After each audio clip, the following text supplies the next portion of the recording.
Welcome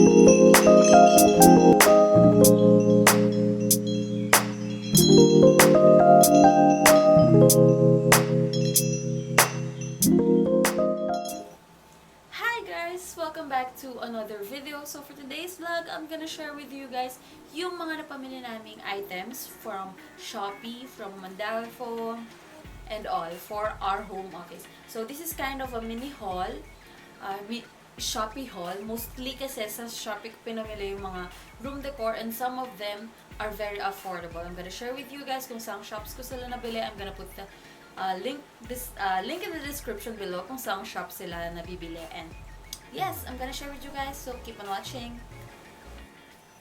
First thing that I've got is from Daiso, this gold frame na very affordable dahil sa, bukod sa magaan na siya, maganda rin dahil hindi glass yung, what do you call this? Imbis na glass, it's plastic.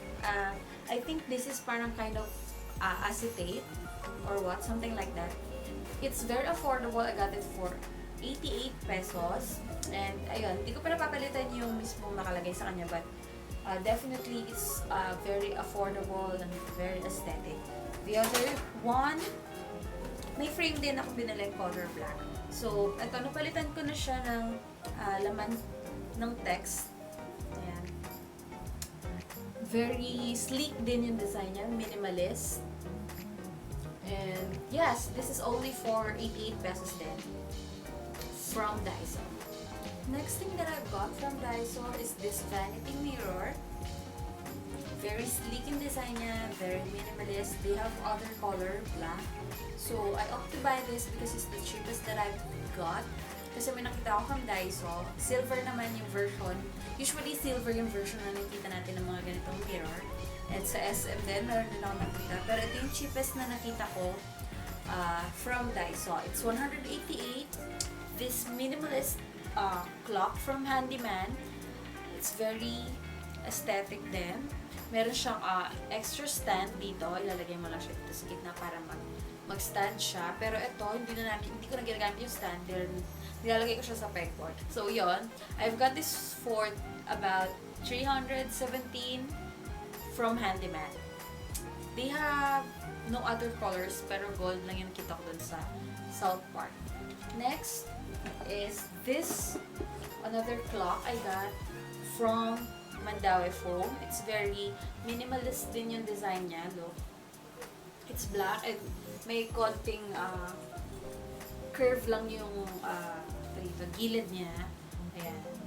Ito talaga yung una ko nabiling clock kasi ito yung una namin napuntahan sa Mandaue before yung sa Handyman. So I've got this on sale from Mandaue from around 270 down to 189 pesos.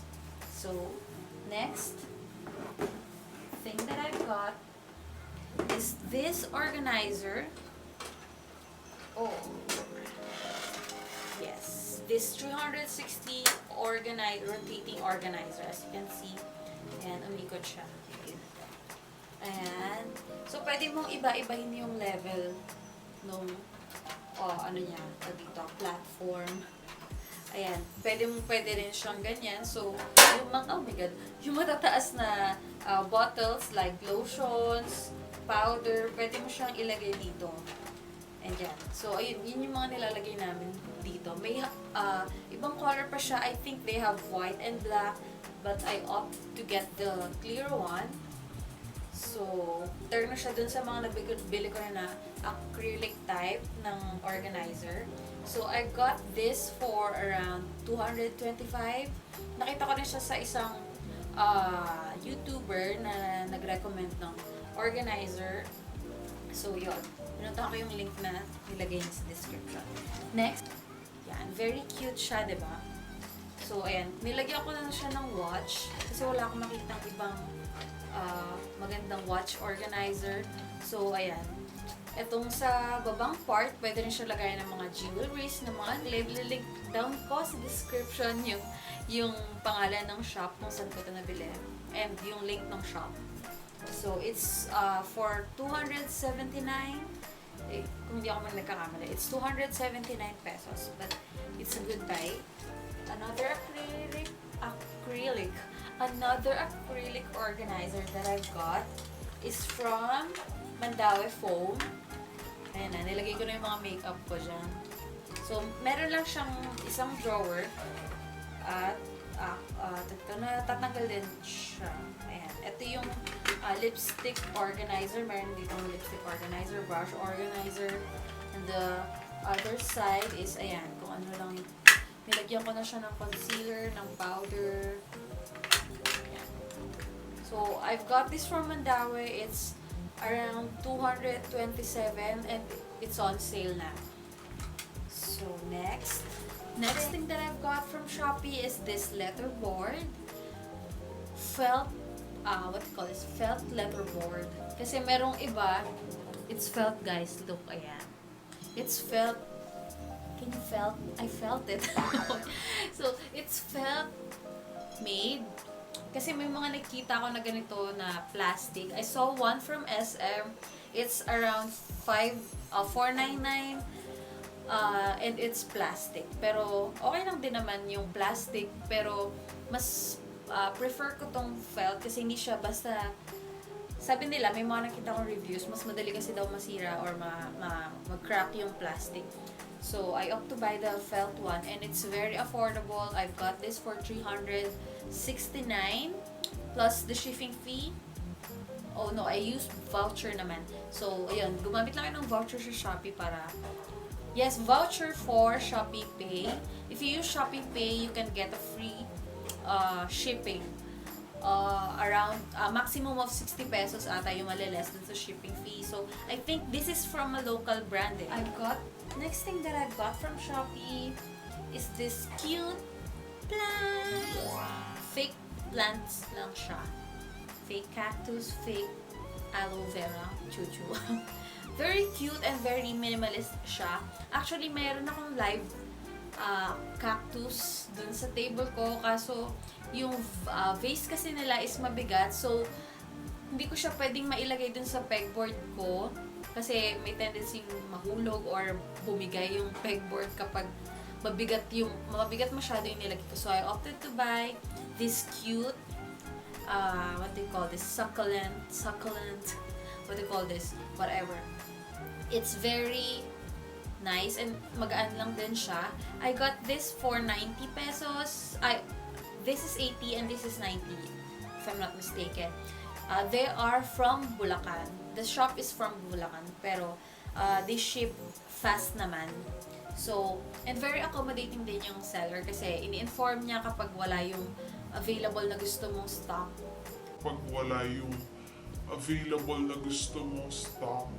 Another thing I've got from the shop is these cute frames. Yeah, diba? Itong mga nakalagay ito, ako na rin yung nag-print niya from Pinterest. So, wala pa kasi akong ibang maisip na ilagay. So, ito muna mga printouts yung nilagay ko. And very affordable din siya. It's very cheap. I think this is 4x6. 4x6. Itong maliit na to, this is the 4x6 size. Nilalagay ko rin siya sa pegboard ko. And, ayun, for aesthetic purposes din. I think I've got this for 65 or 55 pesos, if I'm not mistaken. So, this is 4x6 and this is 5x7. I think this one's the 65 or 675. I'm just gonna put the shop kung saan sila nabili. Same shop sila nitong nabilhan ko nitong plants. Next thing is, well, this is one of my favorite purchases from Shopee. And very aesthetic din siya. Ayusin natin. Ayan. You call it a macrame wall hanging decor. Ayan. This is from overseas. So, it took about 2 to 3, I think, 2 weeks to ship. But it's worth it naman because of the material. It's very high quality. I got this for about 300 to 400, I think. Pero kasi may mga gumagawa talaga ng ganitong macrame, yung malalaking version, yung malalaki yung strings niya sa Instagram. The last thing that I've got from Shopee is this. This is also one of my favorite. Ito yung pinakaunang dumating. Oh my god. Look siya. Itong plant beside me. Ayan. Itong wicker work basket. Actually, natutupi siya, so hindi ko na lalagyan ko na lang yung picture. Maglalagay na lang ako ng picture sa gilid kung ano itsura niya kapag nakatupi. Ito. This is a medium. This is the medium size of the basket. I got this for 214. Meron silang small. It's about 190 something. And this snake plant that I've got from Organics Philippines. So, mga South tips, if gusto nyo maging plant mom, plantito, you can check them out. I'm gonna put their FB sa description box below. So, that's it for the mini haul that I've got for the room decor for our home office. So that's it for today's vlog. I hope you enjoyed this video. If you like this video, just give it a thumbs up. And don't forget to subscribe to my channel and ring the notification bell so you get notified every time I upload. So that's it for today's vlog. Thank you for watching, guys, and have a nice day. Stay safe. God bless. Bye!